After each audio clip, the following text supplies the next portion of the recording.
안녕하세요, 앤디북입니다. 오늘 제가 읽을 책은 잔 그리니의 일상적인 삶입니다. 읽어보도록 하겠습니다. 우리 일상은 매우 다양한 모습으로 나타난다. 우리는 여행을 하기도 하며 잠을 자거나 책을 읽거나 다른 사람과 접촉하면서 살아간다. 때로는 고독이나 침묵 혹은 비밀로 인해 사람들과 단절되기도 한다. 이러한 행동들, 이 모든 존재의 양태들은 우리가 의식하고 있는 표면적인 목적을 넘어서는 의미를 갖는다. 그것들을 분석해보면 일상생활로부터 삶의 결, 스타일 자체로 넘어가는, 나아가 예술작품에까지 다다르게 하는 어떤 보이지 않는 오솔길이 드러난다.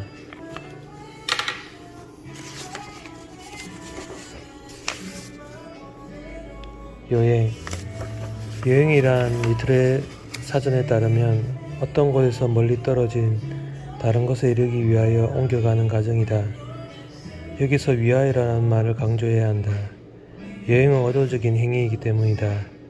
도달해야 할 목표가 주된 것이며 그 수단은 부차적이다. 수단은 그것이 목적을 닿게 해줄 수 있을 때에야 비로소 의미를 갖는다.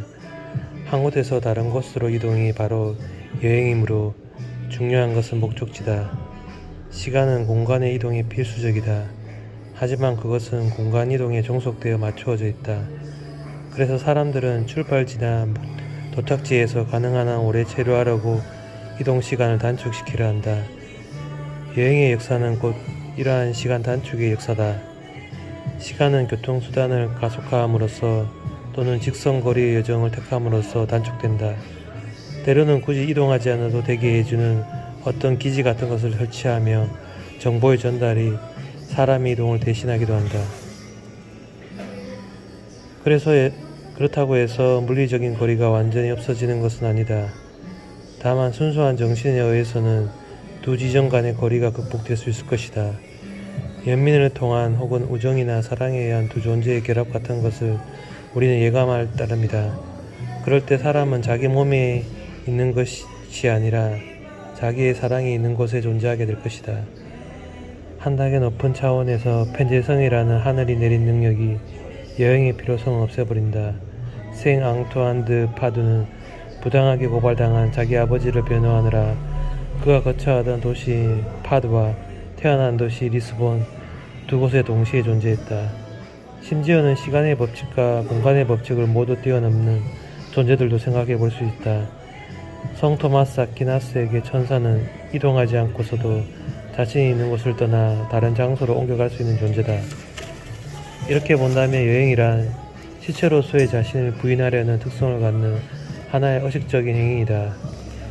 여행의 기원과 궁극적인 목적은 여행을 무효화하는 것이다. 여행의 완성은 결과적으로는 그것의 소멸인 셈이다. 마치 나무를 태우는 불이 결국은 스스로 소진시키는 것과 같으며 직관이 떠오르고 나면 논중적 추로는 그 존재 이유를 상실하게 되는 것과 같다. 한편 여행에는 옮겨감으로 인해 치르게 되는 희생에 대한 저항이 따른다. 이를테면 이곳을 위하여라는 관념은 끊임없이 다른 곳을 위하여라는 관념보다 우위에 선다. 또한 머무르는 욕망은 이동하려는 기질을 이겨내며 영혼에 대한 향수는 순간적인 것들의 유혹을 물리친다.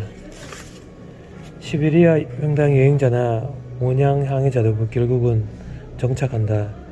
그는 더 이상 여행하지 않는다. 바로 이것이 여행의 패러독스이다.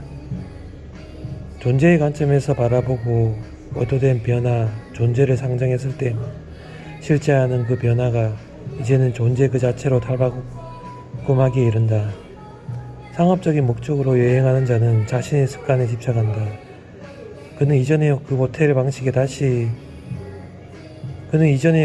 그 방에 다시 머무르려 하고 그 은식정의 테이블에서 식사하려 한다. 이렇게 해서 방랑자는 자기가 의도한 것이 아니지만 정착민이 된다. 말하자면 여행하지 않기 위해 여행하는 것이다. 여행은 그 의도적인 성격으로 인해 단순한 장소 이동 이상의 무엇이 된다. 여행 가방은 비록 여행을 위해 만들어졌으나 가방이 여행하는 것은 아니다. 동물도 여행을 한다면 어떤 의미에서 그럴 수 있을까? 하나의 목표를 향해 간다는 점에서는 그렇게 말할 수 있을 것이다. 해장 속의 앵무새는 다만 주인과 함께 장수 이동을 할 뿐이다. 그러나 철새는 여행한다. 여행의 여러 방식들은 피상적인 흥미만을 제공한다. 그 사이에는 기술적인 차이만 있을 뿐이다. 최초의 여행 방식은 도보나 말타기처럼 동물적이었다. 그러다 편리함과 신속함을 추구하게 되면서 바퀴와 수레가 발명되었다. 19세기 들어와서 여행의 방식은 기계적인 것이 된다.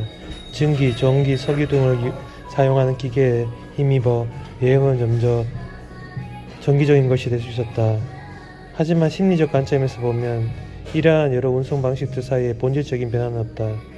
걸어서 하는 여행이건 로켓 여행이건 여행의 의도는 마찬가지다. 그러나 여행의 동기는 다양하다. 여행의 근원이 되는 본능 혹은 감정에 따라 우리는 가장 비자발적인 것에서부터 가장 자발적인 것에 이르기까지 그 동기들을 여러 가지로 분류해 볼 수 있다. 정착민들은 거주지와 일터가 서로 다른 곳에 있기 때문에, 그리고 유목민들은 양식을 한 장소에서 계속 얻을 수 없어서 여행하게 된다. 그리고 방목을 하려면 양떼를 이리저리 몰고 다니지 않을 수 없다. 때로는 유랑생활 자체가 좋아서 유랑하는 경우도 있으리라. 외교사절단은 실제적인 필요에 의해 혹은 의전상의 요구에 따라 때로는 그 둘 모두에 의해 여행한다. 유형은 강요된 여행이다. 시베리아 등지의 강제 수용소가 보여주듯이 유배는 사디즘적인 집단 독재 문명의 한 특징이다. 그것은 보복을 위한 문학이 생겨나게 했으며 19세기 몇몇 경우에는 마조이즘 문학으로 나타냈다. 유배는 말하자면 순례의 반대다. 망명 역시 강제적이지만 때로는 죽는 것보단 낫다는 이유만으로 선택하게 되기도 한다. 신변을 보다 안전하게 보호하려고, 심지어는 아리스토텔레스가 그랬듯이 추방 결정이 내려지기도 전에 미리 고국을 떠나기도 한다. 그렇지만 언제나 기항을 꿈꾼다. 단테가 그랬고 오비디우스도 마찬가지였다. 그리고 신곡이나 비가 바벨론의 유배 시편 혹은 구런의 이소에서 보듯 유영생하는 네세로의 여행과 관련된 작품을 탄생시킨다. 의미는 그보다는 의도적인 여행이다. 여기서 가난하게 사는 것보다는 차라리 멀리 가서 사는 것이 더 낫다는 생각으로 사람들은 동향인들과 함께 새 땅을 개척하고 새 도시를 세운다. 런던에 소와 같은 향토 집중이 생기고 뉴올리언스 재즈 같은 망향의 음악이 탄생하기도 한다. 은퇴는 거의 의도적인 행위이다. 몰리에르는 인간 혐오자에 나오는 알세시스트처럼 예민한 사람들은 사회로부터 물러나고자 한다. 물러나기 위해 그들은 그럴듯한 핑계거리를 만들어내는가 하면 차라리 상처라도 입었으면 하고 바라기도 한다. 샤토브리앙이 아메리카로 간 것은 결코 쫓겨났기 때문이 아니었다. 스랑크르와 로티의 경우는 또 어떤가? 차라리 완전한 실패는 끝내 도달하지 못했던 어떤 숭고함에 대한 보상이 되기도 한다. 전에 썼던 시를 고쳐 쓰거나 앞서 했던 말을 취소하는 행위도 무심코 내뱉었던 말로 되돌아가는, 이렇다면 하나의 기환일 것이다. 중략.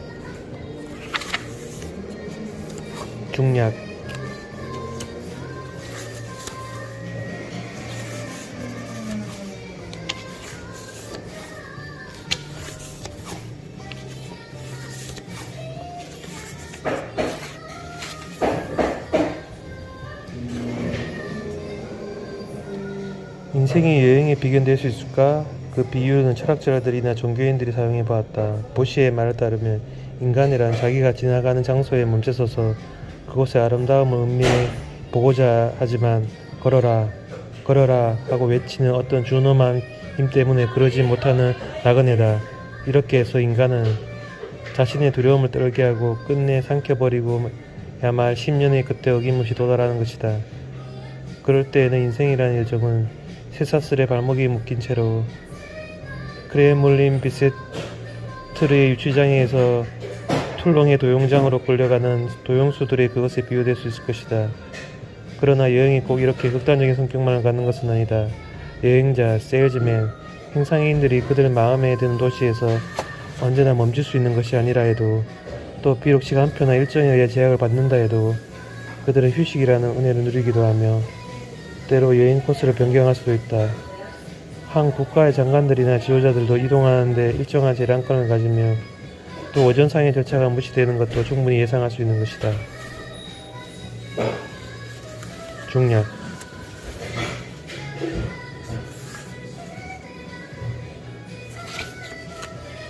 감사합니다.